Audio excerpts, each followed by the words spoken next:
सरसकट वीज बिल माफ करून एक विशेष सहकार्य करण्याचे काम केले आहे। त्यात शेतमालाला योग्य तो भाव उपलब्ध करून देण्यासाठी निराधार महायुती सरकारने केलेला प्रयत्न, शेतकरी बांधवांसाठी विमा असो, खत असो, पीक विमा असो, अनेक योजना सरकारने याचा मला विश्वास आहे। आपण मतदाररूपी आशीर्वादाने मी निवडून आल्यावर मंगरुळपीर मतदारसंघातील शेतकरी शेत बांधवांना शेतात जाण्यासाठी पांढरे रस्ते करणार आहे। शहरी व ग्रामीण भागातील रस्त्याचा विकास असो, ग्रामीण भागातील विद्यार्थ्यांना उच्च शिक्षण उपलब्ध करून देण्याचा माझा संकल्प राहणार आहे। आज मुलींना संपूर्ण देशात संपूर्ण मोफत शिक्षण करण्याचं मोठं काम महायुती सरकारने केले आहे। ग्रामीण भागातील गरीब परिस्थितीला माझा गुणवंत मुलीला त्याचा लाभ कसा घेता येईल त्यासाठी तत्परतेने मी काम करेन। वाशिम शहरातील नागरिकांना सेवेसाठी पिंपळा गार्डन या पुनर्वसन करून देण्याचं काम, तसेच जुन्या नगरपालिकेच्या जागेवर सुसज्ज सांस्कृतिक भवन सभागृह तयार करून देण्याचं काम मी वाशिम शहराचा पाणी पिण्याचा प्रश्न कायमस्वरूपी मिटवण्याचा संकल्प मी केला आहे। MIDC मध्ये उद्योगधंदे आणून युवकांना रोजगार उपलब्ध करून देण्याचं मी कटिबद्ध आहे। यासाठी मी आपला मतदाररूपी आशीर्वाद आवश्यक आहे, कारण ही लढाई धनशक्ती विरुद्ध जनशक्तीची आहे। विरोधकांनी धनशक्तीच्या जोरावर अनेक विरोधी उमेदवार माझ्या विरोधात उभे केले आहे। आपल्याला हिंदू मताचं विभागण्याची त्यांनी कट रचलेला आहे। पेच पडला आहे की मी आपणास अर्जावून सांगतो की माझ्या एकट्याची ही लढाई माझ्या एकट्याची नसून संपूर्ण हिंदुत्ववादी प्रेरणेने विचाराने प्रेरित असलेल्या माझ्या मतदार बांधवाची आहे। ही लढाई आपणास प्रलोभनाला बळी न पडायचे आहे आणि प्रभू जय श्रीरामाच्या घोषाने एका मताने कमळ चिन्हाचे बटन दाबून जास्तीत जास्त संख्येने व आपल्या हिंदुत्वाला जिंकून आणण्यासाठी सर्वांनी जोराने प्रयत्न करायला पाहिजे। उमेदवार असला तरी मी माझा चेहरा तुम्ही सर्व आहात, कारण आज ही वेळ अगर हम बटेंगे तो कटेंगे। कारण आपण पाहिलंच असं की बांगलादेश असो की या देशातील राज्यातील हिंदूवर किती अन्याय झाला आहे। होत बांगलादेश बंगाल सारख्या दंगली महाराष्ट्रात तर जर मशाल आली तर नक्कीच हे लोक हिंदूचे घर जळवतील। ह्या गोष्टी लक्षात ठेवूनच आपण सर्वांना हात जोडून विनंती करतो की दिनांक 20 नोव्हेंबरला कमळासमोरील चिन्हाचं बटन दाबून 100% मतदान करून जास्तीत जास्त संख्येने मला मतदार रूपी आशीर्वाद द्यावा। जय हिंद, जय महाराष्ट्र, जय श्रीराम। ज्यांच्या संबोधनाची आपण वाट पाहत आहोत ते हिंदू सूर्य, हिंदू योद्धा, उत्तर प्रदेशचे मुख्यमंत्री परमश्रद्धेय योगी आदित्यनाथजी यांना मी विनंती करतो की त्यांनी सभेला संबोधित करावे।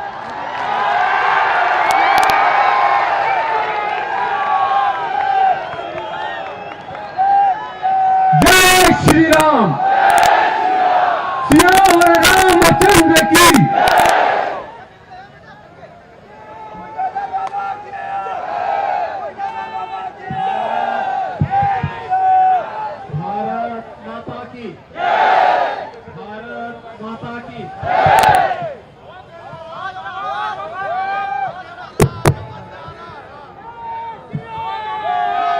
भारत माता की, भारत माता की, भारत माता की। छत्रपति शिवाजी महाराज की, छत्रपति शिवाजी महाराज की। वंदे वंदे वंदे।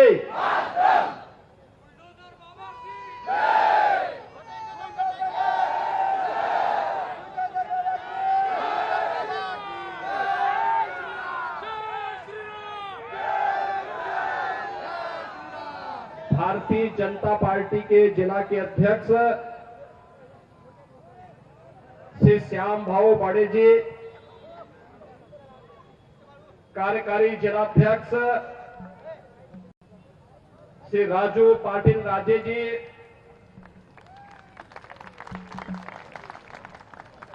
राष्ट्रीय क्रांति पार्टी के जिला के अध्यक्ष श्री चंद्रकांत ठाकरे जी, भारतीय जनता पार्टी के वासिंद के प्रत्याशी श्री श्याम भाऊ खोड़े जी,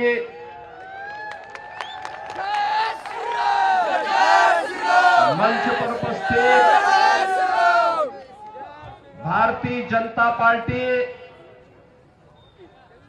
शिवसेना, राष्ट्रीय क्रांति पार्टी के सभी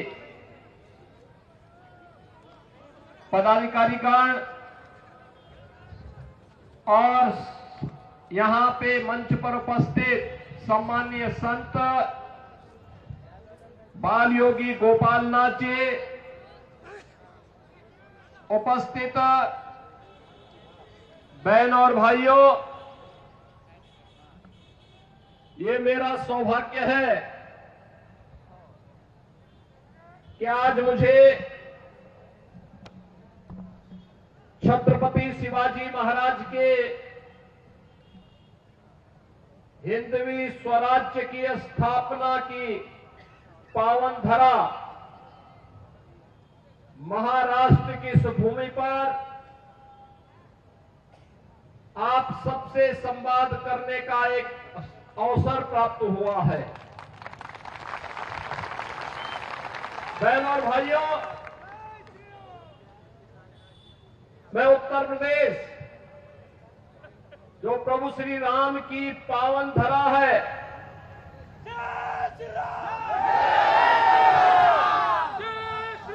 लीलाधारी भगवान श्री कृष्ण की पावन धरा है,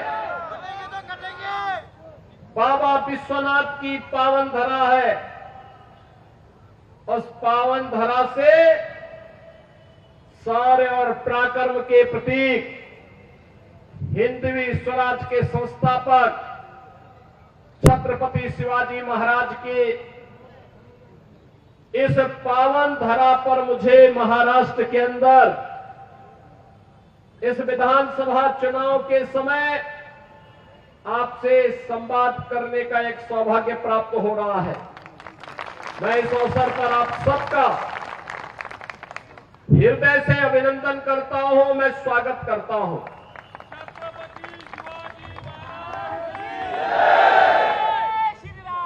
बहनों और भाइयों, छत्रपति शिवाजी महाराज ने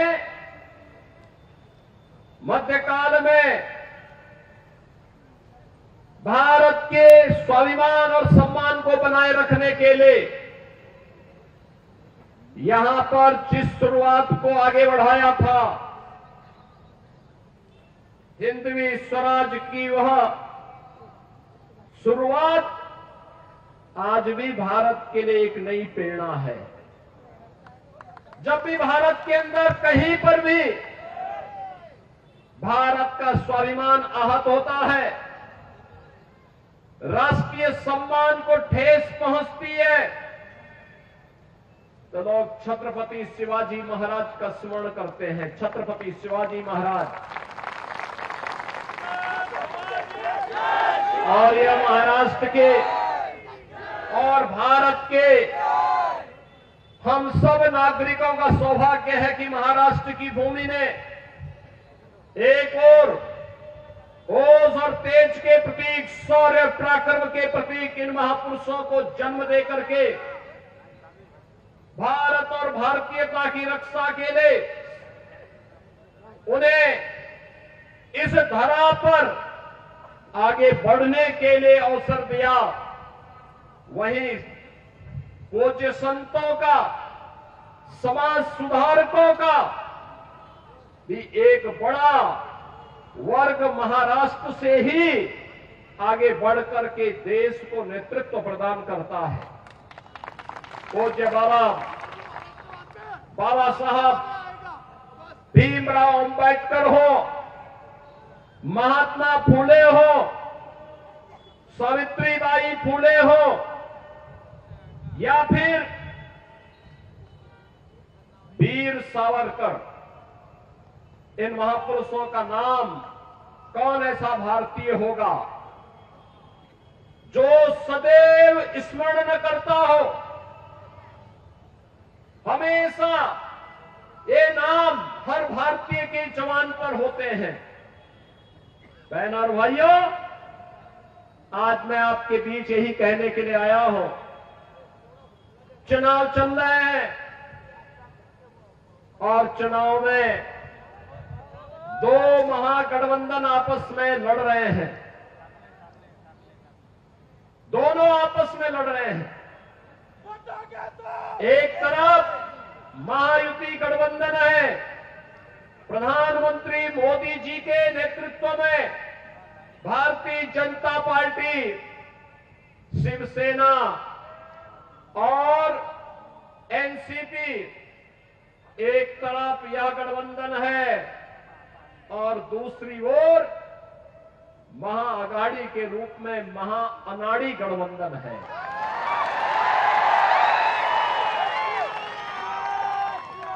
मैं इसे महाअनाड़ी इसलिए कहता हूं, अनाड़ी का मतलब जिसे देश और धर्म की चिंता न हो, जिसे राष्ट्रीयता की चिंता न हो, जिसको समाज में और राष्ट्र में मूल्यों और आदर्शों की मर्यादाओं की चिंता न हो। और यह कार्य यह महाअनाड़ी गठबंधन कर रहा है। याद करिए, छत्रपति शिवाजी महाराज का संघर्ष भारत के स्वाभिमान और सम्मान का संघर्ष था। याद करिए, औरंगजेब की सत्ता को चुनौती देने के लिए छत्रपति शिवाजी महाराज आगरा गए थे। आगरा में हमारी सरकार ने वहां एक मुगल म्यूजियम बन रहा था। जब मैं मुख्यमंत्री बना, लोगों ने कहा इस म्यूजियम का नाम मुगल म्यूजियम है। मैंने कहा क्या इसमें होगा? कहा औरंगजेब से जुड़ी हुई स्मृतियां रहेंगी। मैंने कहा औरंगजेब से क्या संबंध है तुम लोगों का? क्या संबंध है? यह एक विदेशी आक्रांता था। हमारा संबंध छत्रपति शिवाजी महाराज से है। इस म्यूजियम का नामकरण छत्रपति शिवाजी महाराज की स्मृति में होना चाहिए। छत्रपति शिवाजी म्यूजियम होगा। बहनों और भाइयों, छत्रपति शिवाजी महाराज ने जिन मूल्यों और मर्यादाओं की रक्षा के लिए संघर्ष किया था, विपरीत परिस्थितियों में संघर्ष किया था, संभाजी महाराज ने जिन मूल्यों के लिए संघर्ष किया था, जिन अभियानों को लेकर के कभी त्याता टोपे ने देश की स्वाधीनता के संघर्ष को आगे बढ़ाया था, आज उसी संघर्ष में हम भी उससे प्रेरणा प्राप्त करके अपने देश और अपने समाज के लिए कुछ कर सके, यही कहने के लिए आज मैं आपके पास आया हूं। यही कहने के लिए आज मैं आपके पास आया हूं। आप याद करिए, कांग्रेस 1947 में देश की आजादी के तत्काल बाद से लेकर के लगातार लंबे समय तक देश के अंदर शासन करने का अवसर कांग्रेस को प्राप्त हुआ था। क्या कांग्रेस ने कभी ईमानदारी से भारत और भारतीयता के बारे में सोचा? ये वही कांग्रेस है जिसने बाबा साहब भीमराव अंबेडकर का अपमान किया था। ये वही कांग्रेस है जिसने बाबा साहब भीमराव अंबेडकर को चुनाव में परास्त करवाया था। और यही कांग्रेस है जो लगातार भारत की सुरक्षा के साथ सेंध लगाती रही। याद करिए, आज एक समय था जब पाकिस्तान भारत के अंदर आतंकी वारदात को आगे बढ़ाता था। एक समय था जब पाकिस्तान के घुसपैठे भारत के अंदर घुसकर कहीं भी बम विस्फोट करते थे। एक समय था जब चीन चीन भारत की सीमाओं का अतिक्रमण करके भारत की सीमा में घुस जाता था। कांग्रेस के लोग कहते थे, जब हम लोग उस समय मुद्दा उठाते थे, कांग्रेस के लोग कहते थे, अरे बोलिए मत, संबंध खराब हो जाएंगे। उनको अपने संबंध खराब होने की चिंता थी, देश की सुरक्षा की चिंता नहीं थी। और आज मोदी जी के नेतृत्व में नया भारत है। अगर भारत की सीमा का अतिक्रमण करोगे तो फिर राम नाम सत्य है की ही यात्रा निकलेगी। अगर भारत की सीमा के अंदर जाकर के विस्फोट करोगे तो एयर स्ट्राइक और सर्जिकल स्ट्राइक इतनी जोरदार तरीके से होगी कि उनका आका पाकिस्तान भी कांप उठेगा। और यही हुआ है। आपने 3 दिन पहले का समाचार पढ़ा होगा, जब आपने देखा होगा कि चीन की सेना पीछे हट रही है और भारत की सेना बॉर्डर पर गश्त कर रही है। यह है नया भारत। नया भारत यही है जो कार्य 500 वर्षों में नहीं हो पाया, वह काम मोदी जी के नेतृत्व में अयोध्या में रामलला के भव्य मंदिर के निर्माण को लेकर के आज हो पाया है। आतंकवाद का जो दंश कांग्रेस ने इस देश को दिया था, कश्मीर में धारा 370 के रूप में मोदी जी आए, अमित शाह जी गृह मंत्री बने और कश्मीर में धारा 370 समय हमेशा के लिए दफन हो गई, समाप्त हो गई। अब कश्मीर में भी चुनाव हो रहे हैं। मैं कश्मीर के चुनाव में गया था। चुनाव के दौरान जब मैं जम्मू एयरपोर्ट पे उतरा, मौसम थोड़ा वहां खराब था। मैं एयरपोर्ट के अंदर गया, एक मौलवी मुझे मिले, वो मुझे बोले राम राम। मैं समझा नहीं, मैंने कहा पता नहीं किसको कह रहे हैं। फिर उसने कहा योगी जी राम राम। मैं उसकी तरफ देखा, मैंने कहा भाई ये तो मौलवी है और मुझे राम राम क्यों कह रहा है। तो वहां पे एक जवान था, मैंने कहा भाई ये मौलवी क्या मुझे कह रहा है। कहा हाँ। तो एयरपोर्ट के अधिकारी भौचक थे। मैंने कहा भाई नहीं, भौचक मत हो रही है, आश्चर्यचकित मत होइए, ये धारा 370 हटने का इफेक्ट है।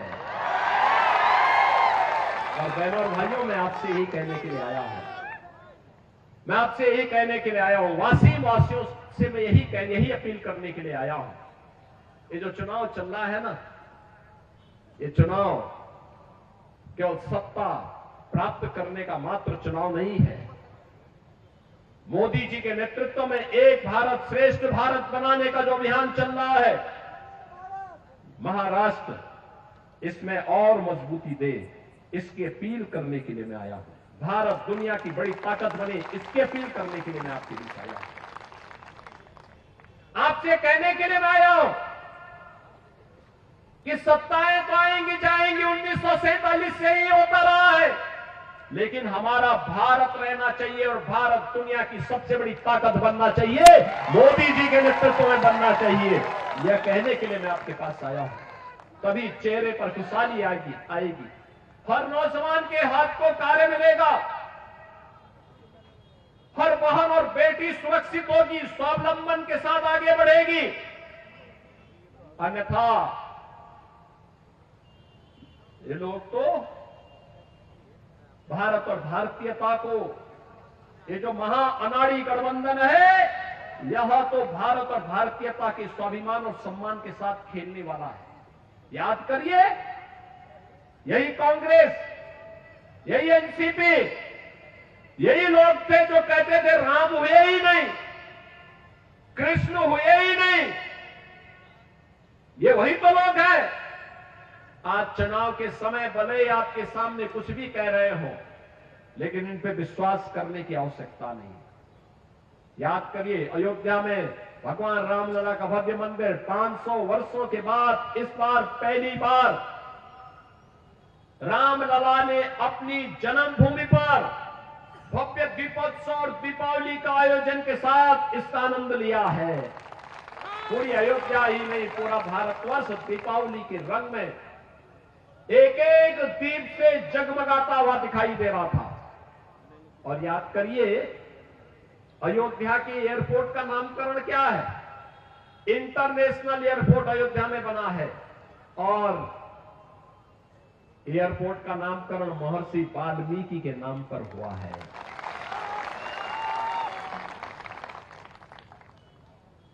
वहां पर यात्री विश्रामालय जितने बने हैं, इन यात्री विश्रामालयों का नामकरण निषाद राज के नाम पर हुआ है। निषाद राज, भगवान राम जब वन के लिए प्रस्थान कर रहे थे, बहनों और भाइयों, निषाद राज ने सबसे पहले प्रभु राम को अपने राज्य में शरण दी थी। कहा था कि आप हमारे राज्य में रहिए, आप यहाँ के राजा रहिए, मैं आपका सेवक के रूप में काम करूंगा। लेकिन भगवान राम ने कहा नहीं, मैं पिता की आज्ञा का पालन करने जा रहा हूं।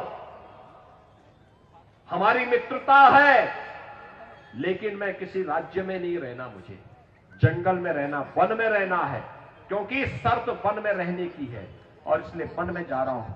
उन्होंने कहा आप अयोध्या के बाहर कहीं भी रह सकते हैं। उन्होंने कहा नहीं, ये मेरे लिए उपयोग हो सकता है, लेकिन आने वाली पीढ़ी क्या कहेगी। और बहनों और भाइयों, मैं आपसे यही कहने के लिए आया हूं, प्रभु राम निषाद राज के साथ मित्रता तो निभाते हैं, लेकिन उनके राज्य में राज का सुख नहीं भोगते। उन्होंने सुग्रीव को सत्ता दिलाई, लेकिन सुग्रीव की सत्ता का सुख नहीं भोगा। उन्होंने विभीषण को रावण की लंका दी, लेकिन एक भी दिन राजमहल के अंदर नहीं गए। यह है प्रभु राम का त्याग, यह है भगवान राम का आदर्श। और आपसे यही कहने के लिए आया हूं, इसीलिए राम हम सबके रग रग में है, हमारी जवान पर है। उड़ते बैठते जागते सोते हंसते रोते एक नाम हम स्मरण करते हैं, वह नाम होता है राम का, वह नाम होता है जय श्री राम का। और इसीलिए बहनों और भाइयों, जब अयोध्या में रसोई बनाने की बात आएगी, रसोई का नाम जहां पे यात्रियों को शुद्ध सुस्वादु भोजन मिल सके, ये किसके नाम पे हो? तो तब ये नाम आया कि यह नाम कोई और नहीं, माता सबरी के नाम पर होना चाहिए, क्योंकि वनवास कालखंड में भगवान राम के साथ किसी ने उन्हें बेर खिलाए थे, तो माता सबरी थी। माता सबरी के बेर आज भी लोग स्मरण करते हैं। हम सबके लिए आदर्श और श्रद्धा के पात्र बन गए। बहनों और भाइयों, याद करिए, मोदी जी के नेतृत्व में नया भारत मजबूती के साथ छत्रपति शिवाजी महाराज, बाबा साहब भीमराव अंबेडकर के आदर्शों को लेकर के आगे बढ़ रहा है। ये नया भारत न डिगता है, न झुकता है, न पीछे हटता है। ये नया भारत, भारत के 140 करोड़ लोगों की समृद्धि के लिए, उनकी सुरक्षा के लिए, उनकी खुशहाली के लिए पूरी प्रतिबद्धता के साथ कार्य कर रहा है। और महाराष्ट्र की भूमिका इसमें अत्यंत महत्वपूर्ण होने वाली है। और इसीलिए आप सबका आह्वान करने के लिए मैं आज यहां पे आपके बीच आया हूं। अयोध्या में जब प्रोग्राम किए, भव्य मंदिर में रामलला विराजमान हो रहे थे, तब प्रधानमंत्री मोदी जी ने एक बात कही थी। तब उन्होंने कहा था, तब उन्होंने एक ही बात कही थी, ये तो शुरुआत है, शुरुआत। केवल अयोध्या ही नहीं, अब तो हम काशी और मथुरा की तरफ भी बढ़ चुके हैं। और मैं आपसे कहने के लिए आया हूं, यही कहने के लिए आया हूं कि बहनों और भाइयों, छत्रपति शिवाजी महाराज ने जिस दुष्ट अफजल को मार गिराया था, उसके नाम पर औरंगाबाद का नाम होना, याद करना, इसको हटना ही चाहिए। संभाजी नगर के रूप में उसको पहचान मिलनी ही चाहिए। छत्रपति शिवाजी महाराज का संघर्ष हो या संभाजी महाराज का, हमें नई प्रेरणा देता है। और छत्रपति शिवाजी महाराज हम सबको एकजुट करके लेके गए थे, हर भारतवासी को अपने साथ जोड़े थे, अपने सेना का हिस्सा बनाए थे। छत्रपति शिवाजी महाराज जिस एकजुटता का प्रदर्शन करके हिंदवी साम्राज्य की स्थापना किए थे, आज उसी का आह्वान करने के लिए, उन्हीं से प्रेरणा लेकर के मैं बार बार आपसे कहता हूं कि बंटिए मत। उन्हीं से प्रेरणा ग्रहण करके मैं आपसे कहता हूं, बंटिए मत। क्योंकि जब भी बंटे थे तो कटे थे।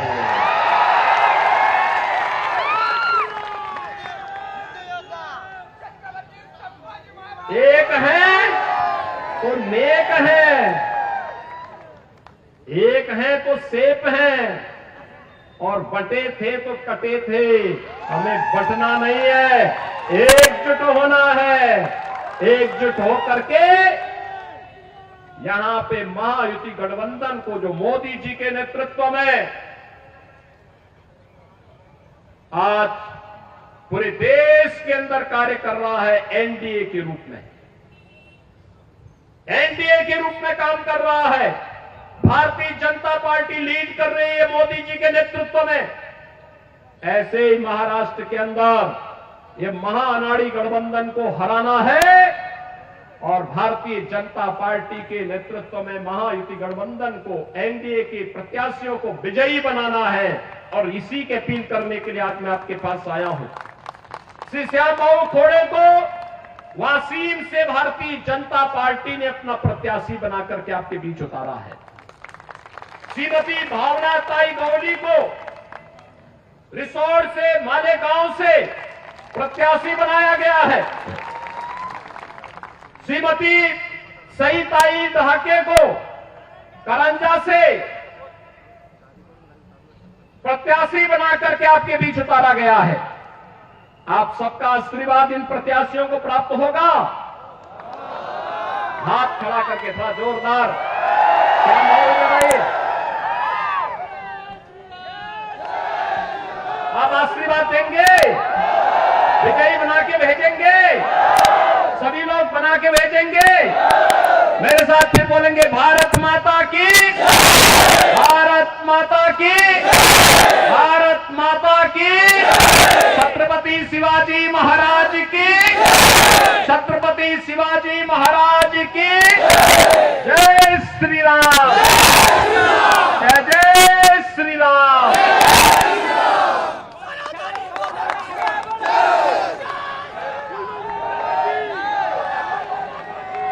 हिंदुत्वाचा संदेश योगीजींनी आपल्या सगळ्यांना दिलेला आहे. आपल्या सगळ्यांच्या प्रति कृतज्ञता भाव